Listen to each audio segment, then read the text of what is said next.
Olá, primeira série, tudo bem? Tô aqui hoje para passar um conteúdo novo para vocês. Capítulo 8, cinemática vetorial. Cinemática tem a ver com movimento, então a gente vai analisar agora os movimentos dos vetores, tá? Para começar, a gente vai falar do vetor velocidade, tá? Mas antes da velocidade, a gente tem que falar do vetor deslocamento. Quando a gente fala em vetor deslocamento, a gente está referindo ao caminho mais curto. Por exemplo, eu vou do ponto A até o ponto B. Posso ir de várias formas. Por exemplo, posso ir em curva. Isso aqui é meu ΔS, tá? Distância percorrida, meu deslocamento. Mas o vetor deslocamento é sempre o caminho mais curto. E o caminho mais curto vai ser sempre em linha reta, tá bom? Então não importa o jeito que é meu ΔS, se é curvo, se é em zigue-zague ou ainda reto. O ΔS e o vetor deslocamento, eles podem coincidir, tá? Aí sempre o vetor deslocamento vai ser menor ou igual ao ΔS. Aqui ele é menor. Se o ΔS fosse reto, eles seriam coincidentes, tá? Então, o vetor deslocamento é sempre o caminho mais curto, é sempre em linha reta. Sabendo disso, a gente vai calcular, vai analisar como é que se calcula a velocidade vetorial. A velocidade vetorial. Quando a gente calculava velocidade escalar média, velocidade média, ΔS sobre ΔT. A velocidade vetorial vai ser vetor deslocamento por ΔT. Em algumas situações, como eu disse, ela vai coincidir com a velocidade escalar se o ΔS for igual ao vetor deslocamento. Se não, vai dar uma diferençazinha. O deslocamento pode ser igual ou menor ao ΔS. Então, por exemplo, vou fazer um exemplo aqui, vou inventar um exemplo. Aqui no seu livro tem uma circunferência, uma semicircunferência, na verdade, que vai dos pontos P1 a P2. E aí, só que ele não deu valores, tá? Eu vou inventar um valor aqui. Eu vou dizer, vou fazer nessa situação aqui mesmo. Eu vou dizer que o meu vetor deslocamento, que de A até B eu percorri 2 metros e gastei um tempo de 1 segundo. Qual é a minha velocidade vetorial média? Gente, não tem diferença, tá? 2 sobre 1. A velocidade vetorial é 2 metros por segundo, tá? Vetorialmente, eu vou precisar também de orientação, tá bom? A orientação aqui vai ser a mesma da direção. Aí vai ser, se eu tô indo de A para B, na horizontal, da esquerda para a direita. Por quê? Porque o tempo não tem orientação. Então, o tempo é como se fosse uma grandeza neutra aqui nesse caso. Tá? Que ele vai ser sempre positivo e ele não tem direção e sentido. Então, a gente usa a direção e o sentido do vetor deslocamento. Se eu estou indo de A para B, vai ser da esquerda para a direita, essa velocidade, 2 metros por segundo, da esquerda para a direita na horizontal. Certo? O que acontece? Pode haver situação que ele dê uma circunferência ou uma semicircunferência e te dê o valor, por exemplo, do raio. De A até B eu tenho um diâmetro, então eu preciso dobrar o raio para encontrar, por exemplo. Tá bom? Pode ser uma das situações que a gente venha a ter que resolver. Vai ter a situação também da gente falar de velocidade instantânea. Então, a velocidade instantânea é a velocidade naquele momento, tá? Igual quando a gente está olhando lá no velocímetro do carro. Então, se eu tiver, por exemplo, um movimento curto, eu vou analisar a velocidade em cada situação. Então, ela é tangente à trajetória. Ela toca a trajetória em um ponto. Então, cada instante ela tem uma orientação, tá? Quando a gente está analisando a velocidade instantânea. Agora, em relação à aceleração vetorial, a gente tem 3.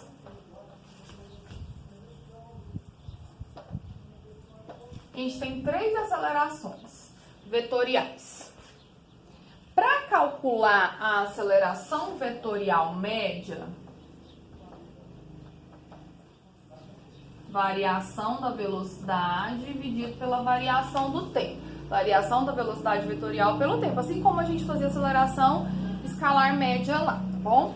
Então, vetorialmente, por exemplo, aqui a gente sabe que ΔV vai ser V menos V0. Ah, professora, não é só fazer, por exemplo, 2 menos 1? Não é numericamente, é vetorialmente. Por exemplo, eu vou te mostrar aqui um exemplo do livro. Tá assim, ó, deixa eu te mostrar aqui o jeito que... Ah, tá, dá pra ver. Então, a gente tem o vetor 1, mais ou menos assim. E o vetor 2, mais ou menos assim. Aí aqui eu vou fazer V2 menos V1. O que acontece? Vou pegar o V2, copiar aqui do jeitinho que ele tá, no mesmo tamanho, com a minha régua. E o V1 vai ser subtração. Eu vou fazer o V2 menos o V1. Então, eu vou ter que pegar o V1 e ao invés de orientar ele para baixo, orientar para cima. Vou colocar aqui, ó. Ah, eu posso colocar aqui para cima? Pode, vai dar a mesma coisa. Menos V1. Então, ΔV vai ser isso daqui, ó. ΔV. Se eu precisar numericamente, eu vou ter que ter mais informações. Eu vou ter que ter os valores de V1 e V2, vou ter que ter o ângulo que forma com a horizontal, para poder calcular, por exemplo, pela lei dos cossenos, tá? Ou ainda eu posso ter velocidades, vetores perpendiculares entre si para fazer teorema de Pitágoras, A ao quadrado, igual a B quadrado mais C ao quadrado, enfim. Lembrando que esse menos aqui, o vetor inicial, é mudar a orientação dele. E eu não mudei, né? Achei que eu tinha mudado, mas não. Desculpa aqui, eu fiz ao contrário. Anotei menos V1, mas não fiz ele diferente. Vou fazer aqui, ó. Ele vai ser pra baixo. Ainda bem que eu olhei aqui, ó. Menos V1. Ele tava pra cima, ele vai ser orientado pra baixo. Então, ΔV vai ser isso daqui, ó. V2, do jeitinho que tava, menos V1. Pego o V1 e viro a orientação, vira setinho, tá bom? Se for graficamente, você faz assim, lembrar de mudar a orientação. Se for numericamente, você tem que ter as informações para usar ou lei dos cossenos, ou teorema de Pitágoras, tá? Para usar a resultante. Talvez você tenha um vetor após o outro, aí você vai somar ou subtrair, dependendo das situações. Então, a aceleração, a gente calcula aqui dessa forma, essa aceleração vetorial média.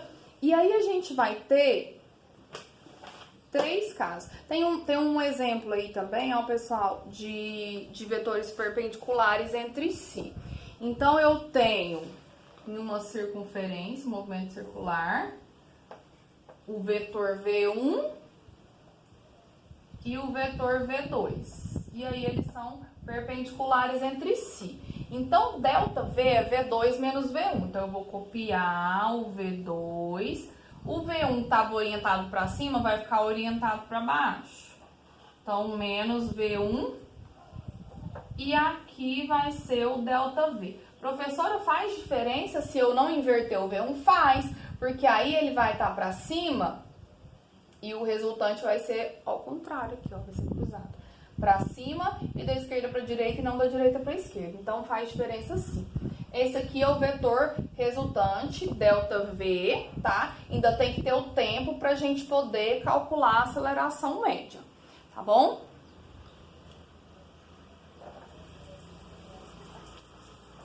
Assim como na velocidade, a aceleração também pode ser instantânea. Então, ela também vai tangenciar as situações. O que acontece? Eu tenho como eu te falei, 3 situações de aceleração. Quando eu tenho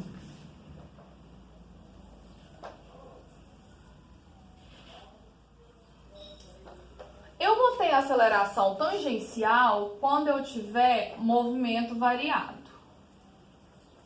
Ou seja, quando eu tiver velocidades distintas, quando o movimento não for uniforme. Se eu tiver movimento variado, a velocidade está mudando, então eu tenho aceleração. Isso aqui condiz com a aceleração escalar média, tá? Então eu vou ter aceleração tangencial quando eu tiver movimento variado. E ela tem um módulo, vou colocar assim, ó. Vou colocar só aqui. Ela é igual à aceleração média, numericamente, tá? Em módulo. Então, você falar assim, um carro que tem aceleração escalar 2 metros por segundo ao quadrado, tal. Qual que é a aceleração tangencial? 2 metros por segundo ao quadrado, tá?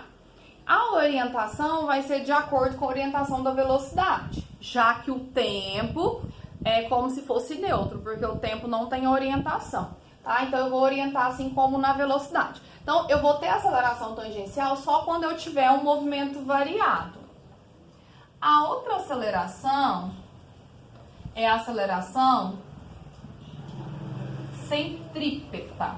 Centrípeta lembra de centro, então lembra de movimento circular.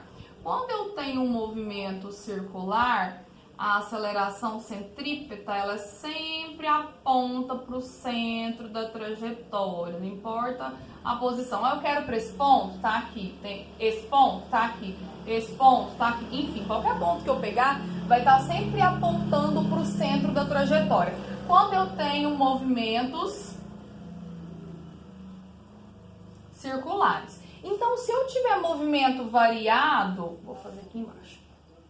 Se eu tiver um movimento variado, eu tenho a tangencial, vamos supor nesse ponto. E aí, se eu tiver movimento circular, eu tenho a centrípeta. Então, eu vou ter também a aceleração resultante. Eles são perpendiculares entre si.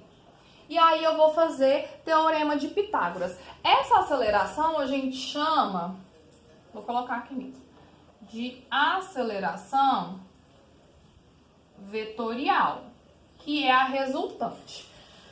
Se eu não tenho movimento variado, mas eu tenho movimento circular, eu não tenho a tangencial, mas eu tenho a centrípeta. Então, a vetorial vai ser igual à centrípeta. Tá entendendo? Essa aqui é a resultante. Se aquela lá é zero, então tem só essa. Se o meu movimento é reto, não é circular, mas ele é variado, eu tenho só a tangencial. Então, ela é a resultante, ela é a vetorial. Agora, se eu tenho as duas coisas, o movimento variado no circular, eu vou ter as duas e eu vou calcular a aceleração vetorial, que é a resultante, através de Pitágoras. A ao quadrado igual a b quadrado mais c ao quadrado.